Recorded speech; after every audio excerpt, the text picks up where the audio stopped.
All right, welcome to the program, The Desk on Global Television. Really sorry we're starting behind schedule due to some hitches, but we're glad we got it sorted out. Let's look at a very important talking point on today's edition of the program, The Desk on the Global Scene. We'll be looking at the presidency, taking one back at New York Times, cheating New York Times over the economy report, where the presidency has stated on Sunday that the president, Bola Tinubu, inherited a dead economy, but was determined to resolve the nation's economic crisis. This was reacting to the New York Times feature story, which was titled Nigeria Confronts Its Worst Economic Crisis in a Generation, published on June 11th. The feature authored by Ruth McLean and Ismail Awal highlighted the severe economic challenges facing Nigeria. So we'll be looking at the implication of that and the response of the presidency. Funny enough, presidency almost trying to pass the buck and not accepting its responsibility. We'll be looking at what that means on the global scale, and also the fact that they are technically passing the buck back to the last administration. Talking about the Muhammadu Buhari's administration, but one thing remains certain: it's still the APC holding sway, and so we wonder how come this has come to be. We'll be looking at the climate change, Tinubu's appointment, which is causing some ripples amongst stakeholders. We can remember clearly that on 19 May, following the establishment of the Presidential Committee on Climate Action and Green Economic Solutions, President Bola Tinubu appointed his spokesman, Ajuri Ngelale, as the Special Presidential Envoy on Climate Action. The president equally empowered the SPEC office to be the country's lead negotiator on climate-related matters, the lead negotiator in carbon market and management initiatives, the supervising interface between the Secretariat of the National Council on Climate Change and the supervising council, and also serve as the coordinator of all climate action-related activities in the ministries, departments, and agencies. So we'll be looking at why are they having a lot of issues already in terms of their appointments. All right, that and other issues are one of the things, the many things we'll be looking at on today's edition of the program, The Desk, and not also forgetting the fact that we'll be taking you to Kano, where we had two emirs, or one of the emirs, depending on which divide you belong, leading prayers in two separate places, and we'll be looking at the implication of that action, talking about the emir Ado Bayero and also Sanusi, Muhammadu Sanusi II. We're looking at the implication of that action by both emirs and what it means to the traditionals too. One man who is tasked with the burden of helping us do the analysis and also give us a balanced analysis is no other person but Toba Owojayi, who is legislative aide and also a current affairs analyst who has deep insight as regards any of these talking points we'll be sharing on today's edition. Thank you, Idris Kabil. And I can't see my ram with you. I'm wondering what's happening. You're supposed to come with bags and all the goodies. We're saying no to corruption. No, we're talking Idris Kabir here. We're celebrating salad. All right, nice to have you in the studio. So thank you very much. It was nice having you again. All right, let's begin our discourse from the global scene, where we know the New York Times is one of the revered, media houses when it comes to print globally, and they definitely would do a very sincere and background check, research, before they come out with any piece. Do you think the Nigerian presidency is just being overly protective by trying to already defend without reading in between the lines what the New York Times did publish? And if New York Times was speaking truth to power, which the presidency over time has shown they don't like you criticizing them, which is not a good hallmark, because you cannot be perfect. Thanks for having me again. First of all, New York Times is doing what New York Times should do, and the media aides of the president are also doing what they should do. So it's a football match. One Okay. team wants to score, the other team wants to stop the other team from scoring, and the team wants to score. So both people are doing what they should do. It's not what we've not heard of before. They would support the president. They would try to find loopholes in the statements or things that can be interpreted another way, and then do that. But I think New York Times is on point in this. If in regards to the economy, see what they stated was the economy. They're talking strictly about the prices of things, the prices of the cost of living. That is what they're talking about. So for that, they're on point. This is one of the worst we've had it in like 30 years. So they have a point. There's nothing to argue with here. But the presidency will also tell you that from the way you are seeing it, that's not the way we are seeing it. We are working on this and we are working on that. The president didn't deny it per se, but rather they are saying they inherited a dead economy. What does that mean when you say you inherited a dead economy from President Muhammadu Buhari, who is your APC member? Doesn't that go to show that indirectly it means the last administration did nothing but kill Nigerians in terms of killing the economy? Embezzlement and corruption was top notch. Yes, you see, when they said they inherited, they didn't A tell you dead that, economy. They didn't tell you that they inherited it from only Buhari. Note that. It could be also Goodluck. It could be also Yaradua. But you inherit from who you take it immediately from. Yes, you inherit from your ancestors. Now, I'm just telling you how the wordplay goes. You just create another perspective that Okay. it's been bad before we got here. So they didn't say directly that it was Buhari's administration or the administration before his, that it's a dead economy. A dead economy means that. But using the word dead economy, what were they trying to portray? Doesn't that support what the New York Times is already saying? Yes, what they're saying is that we have spent 1 year. Things were already bad. We're already owing over 99% of our budget was already swallowed up by recurring expenses and loans. And so what they're saying is there's not enough for us to kickstart this in a little while. So and Buhari has not taken it badly. As an ex-president, he has kept his cool on matters. He also knows that his government didn't do very, very well with corruption issues. There are too many corruption issues of large magnitudes. There's clear information that our crude has been pre-sold for many years. If we don't hit like 2 million barrels per day, we don't really have crude, which is why you see Dangote importing crude. So all of these are very bad indices upon which a new government should start. However, his two initial policies brought pain, and is still bringing pain. But we are looking back at the issues. Production, because it's only production that can increase our Revenue. revenue. And then we're looking at the fuel. Dangote refinery is functional. We have diesel now. We have aviation fuel. And Dangote has shifted goalposts by 1 month. July 10th. Yes. So if that works, and if 2 of the other refineries work, and fuel price comes back to, let's say, 400, you won't see an immediate big pullback. We can say we are painfully in the right direction. Okay, let's look at Bayo Onanuga, who is the president's information strategy man, has come out saying that it was a typical predetermined reduction, derogatory, and statement made to put down African countries.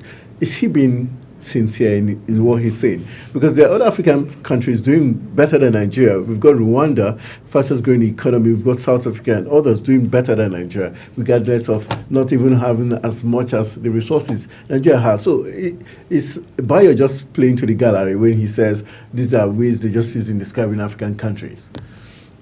Or he's not facing the truth? Yeah, but minus African countries, if you want to branch into sports, the day England loses, you will see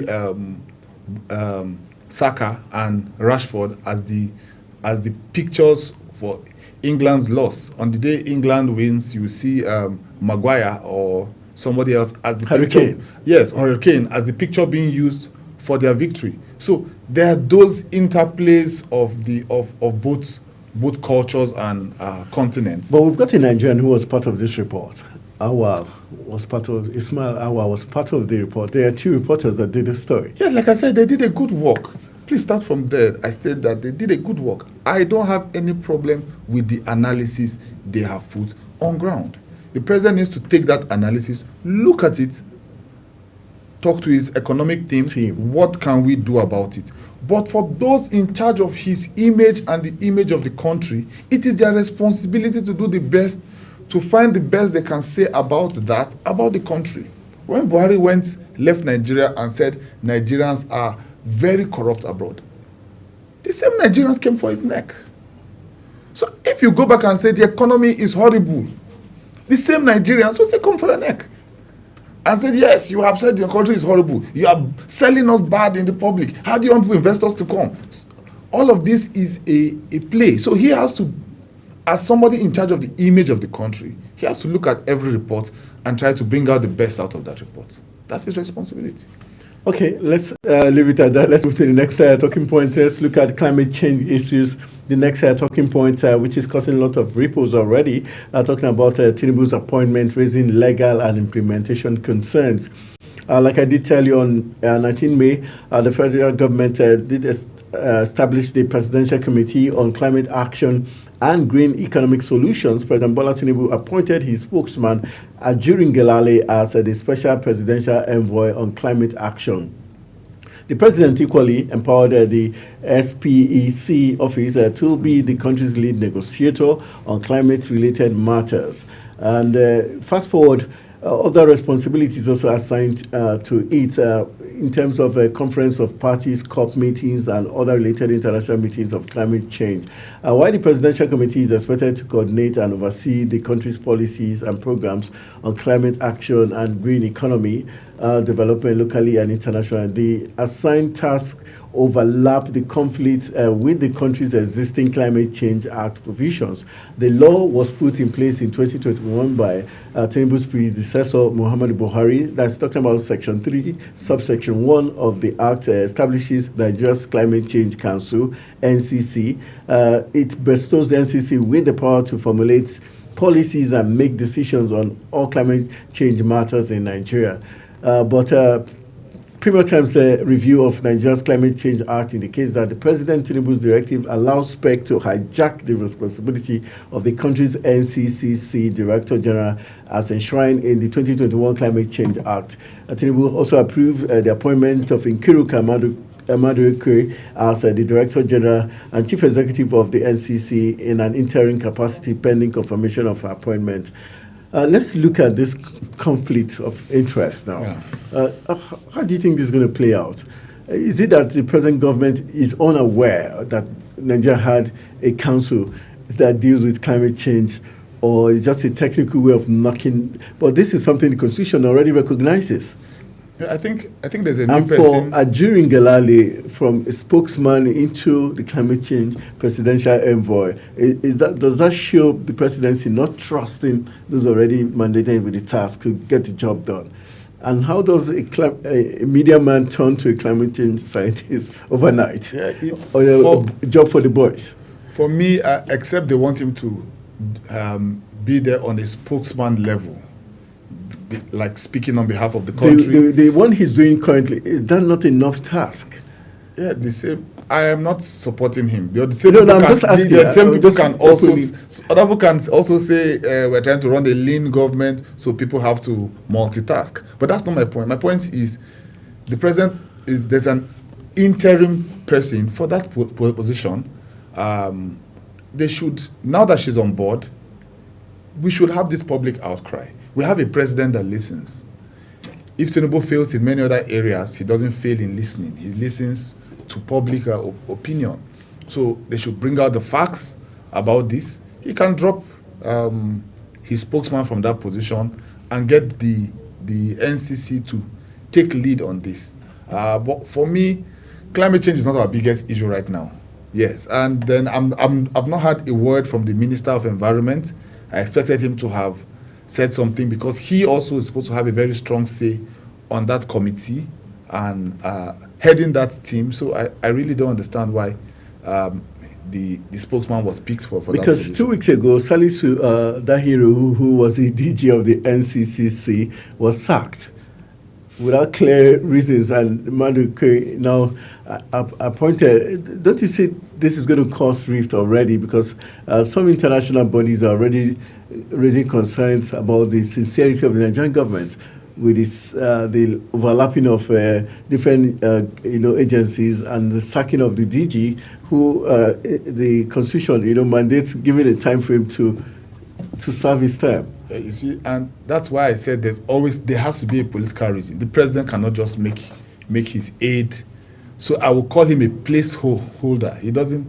He's just a placeholder on that committee. They have brought in the person they want to bring in to be NCC boss. Once she gets ratified, I can assure you, in less than a month, she will be made the chair of that position. But do you think this is going to do us any harm on the international scene in terms of, because the idea is for African continent is supposed to have a huge chunk of climate change funds we're supposed to tap into. Would this help our cause in getting a large chunk from that money that's designated for the continent? Yeah, you see, it just depends on the competence of the person on board. If the president doesn't feel he's competent, the president always works by information. Sometimes it's good, sometimes it's bad, sometimes it's a witch hunt, sometimes it's actually good intel. So maybe if he's been told the person there is not competent, or the person there is corrupt, or let's get someone else.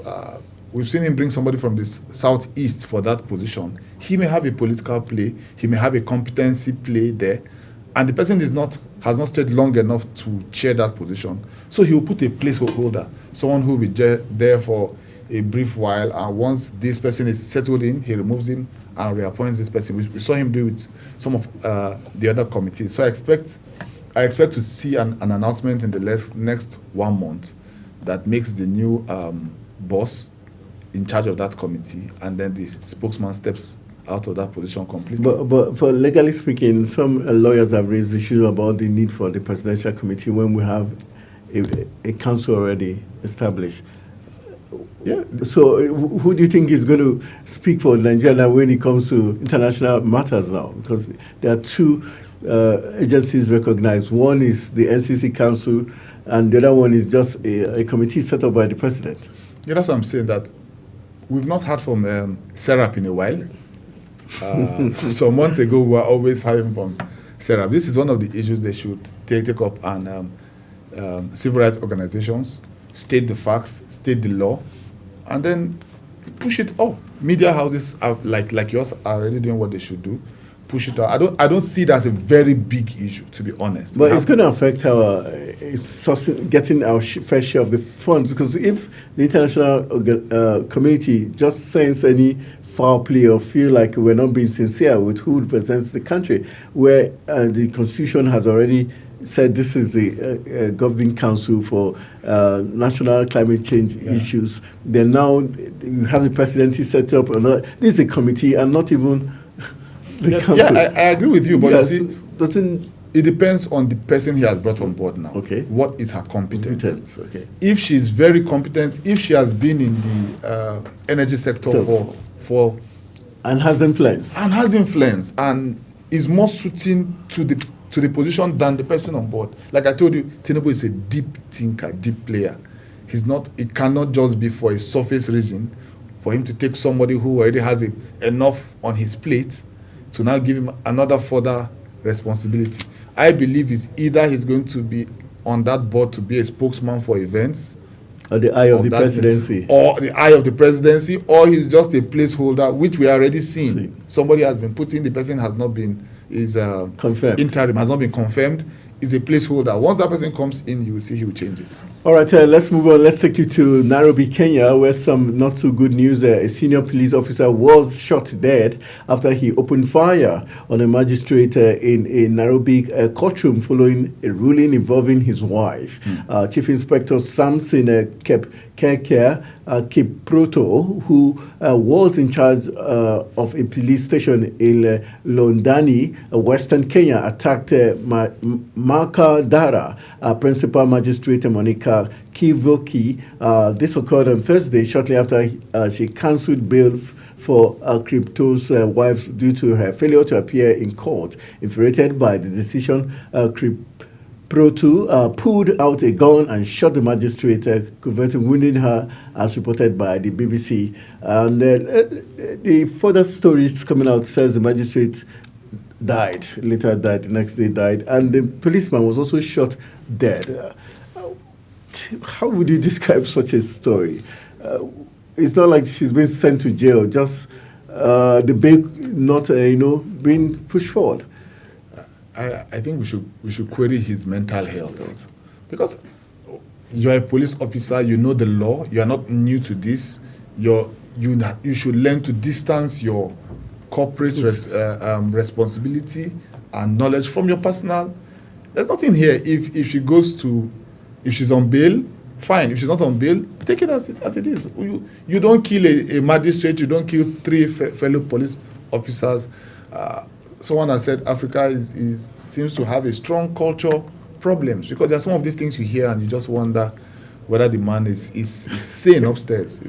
But for him to even carry live arms in the court of law, was he even supposed to be there? Can we look at the possibility of him not being there, knowing that a case which involved his wife, was it right for even the police command to allow him to be there? Yeah, they should have taken his arms from him. As a police officer, he can't be there because he's her husband, but they should have taken his arms. He's not there in an official capacity as a policeman. Right. He shouldn't have been there with a gun. That's negligence on their part. All right, let's come back to Nigeria, where former presidential candidate of the Labour Party in the person of Peter Obi said the spate of kidnapping and demand for ransom in foreign currency is a bad omen for Nigeria. Obi stated this in a statement in his X handle on Sunday. According to him, the development has worsened the socio-economic implications for the country. Obi expressed sadness over the kidnap of the managing director of Fouani company, Mohamed Fouani, alongside other 3 Lebanese in Lagos. He lamented that insecurity had continued to rage through the country, causing severe economic. Obviously, he's not saying what we don't know, but the fact that it's now asking for ransom in foreign currency, that's a new trend. How disturbing is this? Yeah, it's disturbing because you now see higher volumes. Once anything can be done with smaller cash, then the volume goes up. If it was naira, if you ask for 100 million, you need like 2 bullion vans to deliver that. But once it becomes dollars, you can use two briefcases to deliver that. So that will make them more emboldened. That will make their jobs smoother. That also explains why we need to still follow all the probes that were done on Bureau de Change, because where would you see that amount of dollars without a Bureau de Change? So he has a point, and I think we should follow up on it. Though I also know he's also just trying to keep political relevance till 2027. But let's look at, for such things to play out, it must be the high and mighty must be involved, because it must be those around the big shots or the elites that know who has X amount of money in foreign currencies. Can't we begin to see that probably there's deliberate intent for this kidnapping for ransom in foreign currencies perpetrated by those at the top? You see, the governor of Zamfara said that he knows people who are negotiating with terrorists in his state, and he stopped at that. Those are the things I don't understand about Nigeria.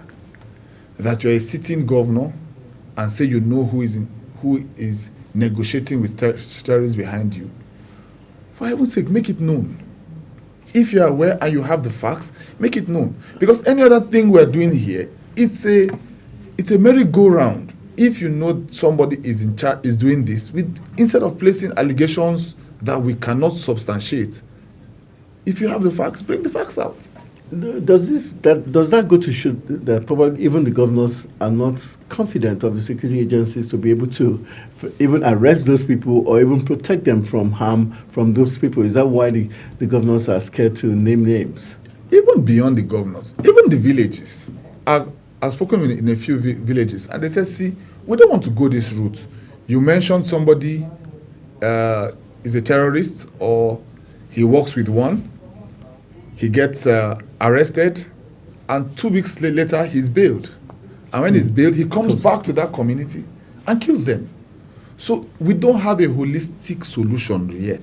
Something that works, that can truly punish crime, that can truly punish terrorism. We need to separate terrorism from crime. I've said this plenty times. We need to separate. There are two different things. We need to have a separate court for terrorism cases so that they can be handled swiftly, so that they can be detained for long. Right now, there's still laws that stop you. After 72 hours, you should release the person. How can you release a terror back into the society in 72 hours? Do you agree that there are certain persons the state would deliberately refuse to release, even when the law says 72 hours? Let's get the laws there first. You see, this is the danger. That me and you have a fight now, and you're supposed to be locked up, or I'm supposed to be locked up, and 3 hours time I come back, and I'm armed. How are you safe? So these laws have to be there first. You see, we must learn not to politicize everything. Let's put these laws in place. Anybody with a terrorism issue can be held for a month. Let's shift the laws to that point. Within that month, they'll be able to get the information they want from him, and they'll be able to interrogate him and get what they need. But as it is now, you hold someone, the next day he's a repentant Boko Haram. What do you do about Reintegrated. that? Yes, and he becomes a police officer, and he comes to your house.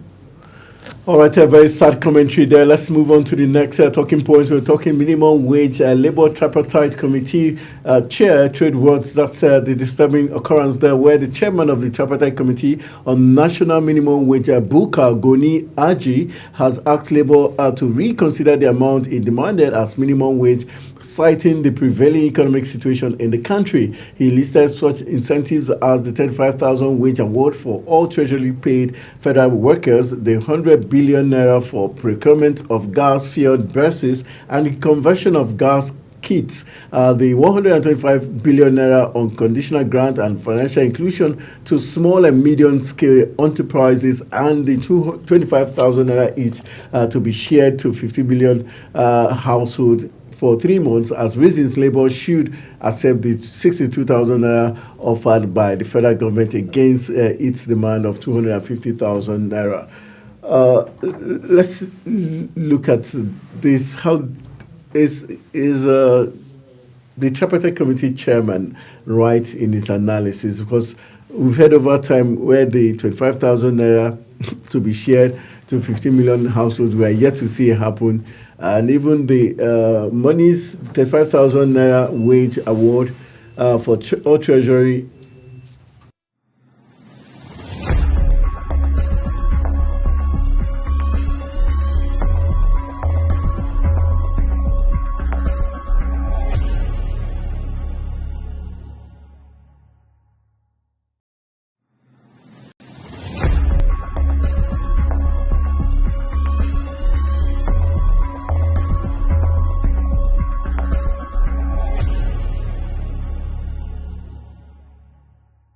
Come back from the break. We were just talking about the national minimum wage, where the Tripartite Committee chair is having a back and forth with Labour, talking about Buka Goni Aji. Buka Goni Aji has listed some incentives, 35,000 naira wage award for all treasury paid federal workers, 100 billion naira for procurement, gas fuel buses, and conversion of gas kits, and then the 125 billion naira conditional grant. All these monies, we see them happen once for a week, and it stops.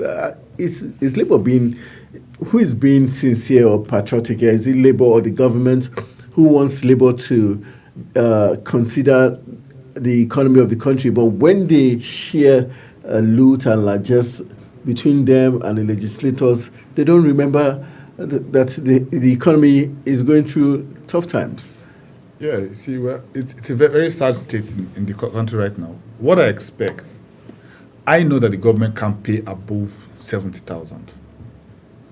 But what the government should do is squeeze on the senators, squeeze on the presidency, squeeze on other areas that are lavish at the moment and use that money to improve what they're doing for the people. All this conditional cash being sent here, transferred here, how do we know they are credible? But what we can know that will affect everybody is the price of fuel.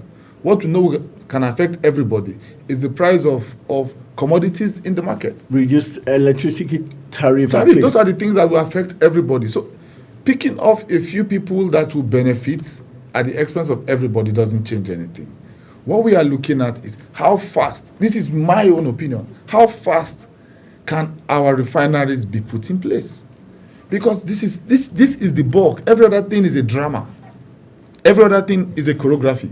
How fast can our refineries be put in place? Labor too needs to understand how much can be paid realistically. We are not in a fantasy land. You cannot force state governments to pay. You can only force the federal government. And even with that, they are putting up a new bill that can even stop you from forcing them. This is what we are saying. So, should 62,000 be a start? I think 70 is better. Put that off, cut off some of the conditional cash you are giving left, right, and center. Which we cannot verify. And face this one, give 72. It will not solve all Nigeria's issues. Go to the farming aspect. We cannot farm overnight. What you can do is, last week or last 2 weeks, the CBN announced that 43 items can be now imported into the country. An 8 years ban on rice, cement, wheelbarrows, toothpicks, such items. Yes, it's good. But if those things follow through the same custom, they will still get padded in price. They will still have multiple taxing.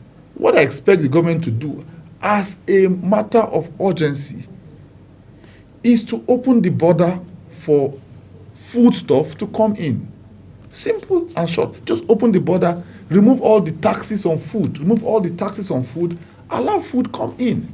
Once food comes in, the economy will chill. People will not. The inflation on food is what is driving every other inflation. The cost of goods are not moving as fast as the cost of food. Yes, the cost of food is the highest inflation in Nigeria right now. So fix food. Take it as a separate issue because people must eat. No matter how we are doing this work now, in the next 3 hours, we'll be hungry. We must eat. So these are basics. Go back to those basics. If you need to open the border for food to come in, open the border for food to come in, but not for food to go out. So we can get in as much food from all over the world, from neighboring countries, and that helps our market. That will drive up the quantity of food we have, and the prices will go down. The aspect of insecurity, isn't it also a factor? The fact that Nigerians can no longer go to the farms because of course of insecurity. Of course it is. But even if you clear up some of those areas, which I believe the government has done now, a lot of those areas, Baga, that has not farmed for 13 years, has started farming in Borno State. They've not farmed for 13 years. They've started farming now. But how much will they farm now that will solve our problem in the next 6 months? You don't plant and the next day it comes out. So what we're saying is an interim system, maybe 2 months. The president should give like 2 months where food can come into Nigeria directly through the borders. Open the borders for food to come in. For 2 months, it will crash the prices of food items, hold back the inflation. And once you see that the farms have picked up, because the plan is to allow your farmers be able to know that they can produce and be able to sell. But right now, you have to think about the people first. All right, do you see this drama, this national minimum wage still escalating and still causing friction somewhere along the line? Because it seems the organized labor is not willing to shift, their grounds any further, and government is also using other means to try to quell them. You raised an issue about a bill. We saw the local government chairman and council body coming out to say they can't even pay the 62,000 naira. So government technically trying to use other means to make it difficult for labor's quest to be achieved. Do you think the government is being smart, trying to use other means to, stifle labor's demands? Yeah, I won't call it other means. We are saying other people who need to pay this money. The government is not going to pay it for the state. The government is not going to pay it for the local government. The government is not going to pay for MTN or any multinational. They would have to pay this money. So this has to be discussed by all the arms of employment. Every employer of labor needs to be on this table. This is not a labor versus Tinubu. This is where we're getting it wrong. This is labor for the people versus all employers of labor. So all of their inputs need to be made. If Algon believes they can't pay it, that's Algon. If governors are saying they can't pay it, that's governors. All of this needs to be put on the round table. But if NLC wants to shut down the country again, please, they should not shut down the light so that we can have light in this country while they strike. All right. Okay, only Labour can answer that question.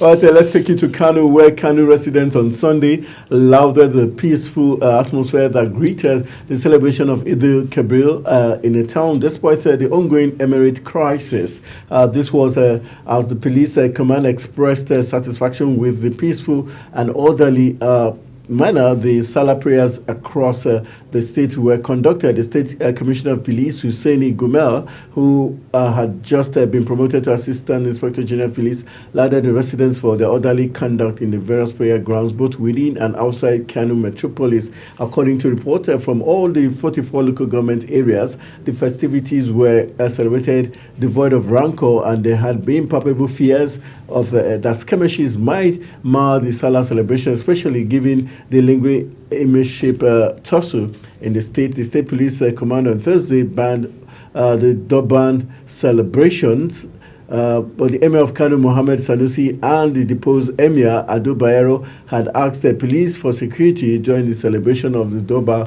after Eid al-Kabir, a decision the police command viewed might lead to anarchy. There had been a royal crisis in the Asian city. Let's look at the fact that the deposed Emir and the substantive Emir did lead prayers at different occasions in different times. What does that tell us? That the crisis is not nearing end, and probably they are not also respecting the rule of law, especially the deposed Emir.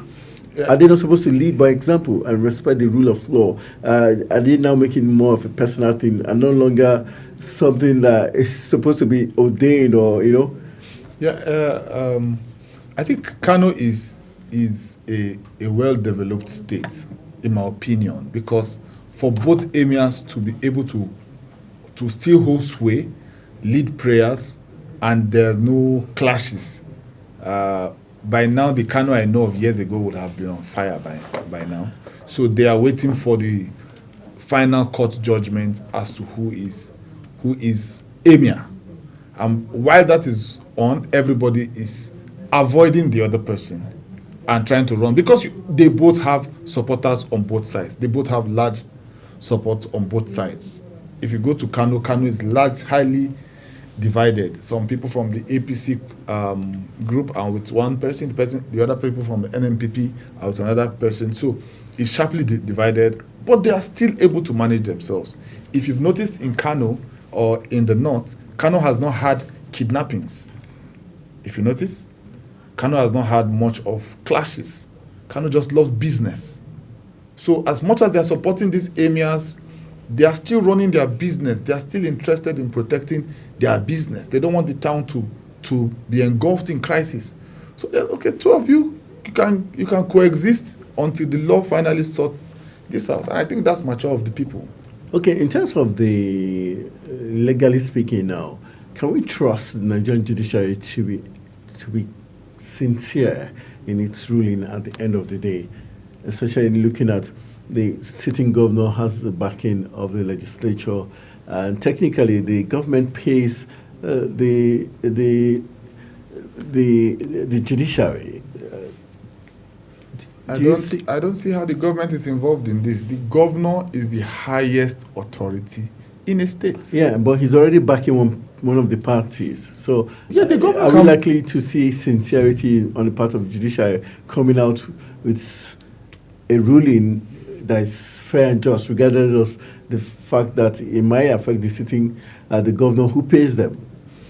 I don't expect them to go against the Because we had already seen because the constitution, conflicting yes, because the rulings before now. What I'm saying is that the governor is the one in charge of the state. The traditional rulers, by our constitution, are below the governor. But how come But the culture- Adebayo yes. didn't listen to the governor? That's what I'm saying. But culturally, the traditional rulers are above the governor because they've been there long before Nigeria was even formed. Right? We saw the same thing play out in Edo State. The governor cannot even speak against the Oba for any reason. He banned the activities of one of the youth groups of the palace, and it was almost costing him his head. So the traditional people are still strong when traditions are strong, regardless of what the constitution says. But when this ends up in court, the governor has the say. The governor has the right to remove the emir. The governor has this right. So we expect Sanutis to stay. We expect when the court case ends, the governor has the say. The governor can decide who is the emir. The governor can decide that the other emir is sent packing. That's where it stands. All right, let's run into Edo State before we wrap up the program, where a former deputy governor, your best friend Philip Shaibu, on Sunday said he would be supporting the candidate of the APC in the person of Senator Monday Okpebolo for the September 21st governorship election. Shaibu was impeached by the State House of Assembly April 8 after a protracted battle with the governor, Godwin Obaseki. He says Okpebolo had the characteristics of the homeboy needed to take over governance in Edo State. Shaibu spoke to journalists on the sidelines of the Father's Day celebration at the St. Paul Catholic Church in Benin City. He described the candidate of the People's Democratic Party, Asu Igodalo, as a product of godfatherism, which he said had been eradicated from the political history of Edo State. He said the former governor of the state, Adams Oshomole, preached against godfatherism, and he joined Obaseki to fight against godfatherism during the 2020 elections. But let's look at looking at these two people. I know you're well versed with the politics in Edo State. Yes. Looking at Igodalo and Senator Monday, on sincere grounds now, not being an athlete of any of them, who for you is more sound, that has what it takes to take Edo State out of the woods, so to say?